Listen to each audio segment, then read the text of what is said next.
Bonjour, morning brief du 12 novembre 2018.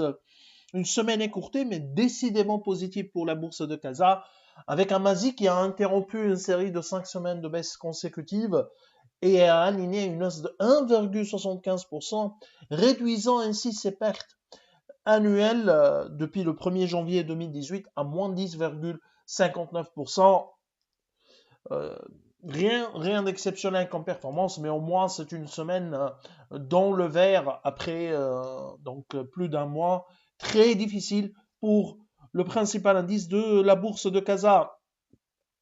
Alors pour ce qui est des variations de la semaine, à signaler la plus forte hausse réalisée par Holmes, 12,9%, qui est en train de récupérer après un début d'année, premier trimestre décidément difficile suite à la campagne de boycott, 12,9% sur la semaine. Depuis le début de l'année, on est presque à moins 20%. CIH Bank qui reprend 7,9%. Lafarge Sim, pareil, qui récupère 5,68%, mais elle est sur une perte de plus de 18% depuis le 1er janvier 2018. Et Doha qui prend 5,56%. RDS, pareil, l'autre résidence d'Al Saad, l'autre immobilière qui prend 5,41%. Et Tijari Wafa, banque qui a gagné 5,15%, d'ailleurs à travers une interview accordée, une déclaration accordée à Reuters par son directeur général adjoint. Tijari Wafa Bank confirme son intention de se lancer dans de nouvelles acquisitions au Rwanda, Kenya et l'Éthiopie. On pense que viser l'Afrique de l'Ouest, l'Afrique centrale, l'Afrique de l'Ouest est un mouvement naturel après avoir conquis essentiellement l'Afrique de l'Ouest et après l'acquisition de l'ancienne Barclays Égypte, l'Afrique du Nord. Donc il y a maintenant l'Afrique, la zone de l'Afrique de l'Ouest. Pareil, on parle également, l'année dernière, c'était une question qui concerne une acquisition dans l'autre grand pays euh, africain après l'Égypte, c'est, disons, comparable à l'Égypte, c'est le Nigeria. Donc, Tijari Wafa Bank confirme qu'elle va relancer son plan de croissance externe en Afrique.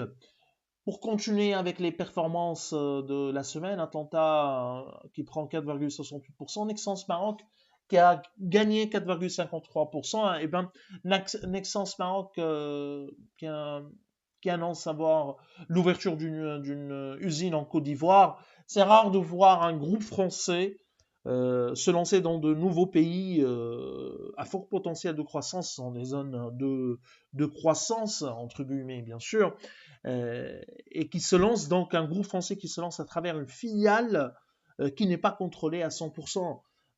Donc c'est une bonne nouvelle pour Nexans, pour une meilleure expansion, pour une diversification de ses marchés.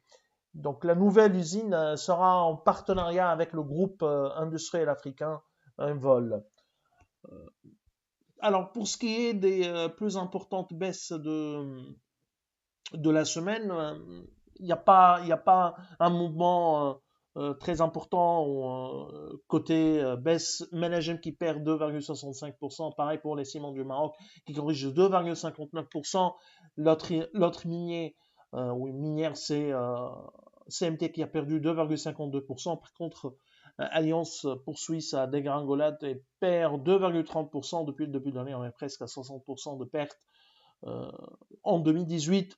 BMCI qui perd également 1,51% et Massa Maroc qui recule de 1%. Alors je vous remercie pour votre attention pour ce début de semaine et je vous souhaite donc un très bon début de semaine, un bon lundi. Au revoir, à demain.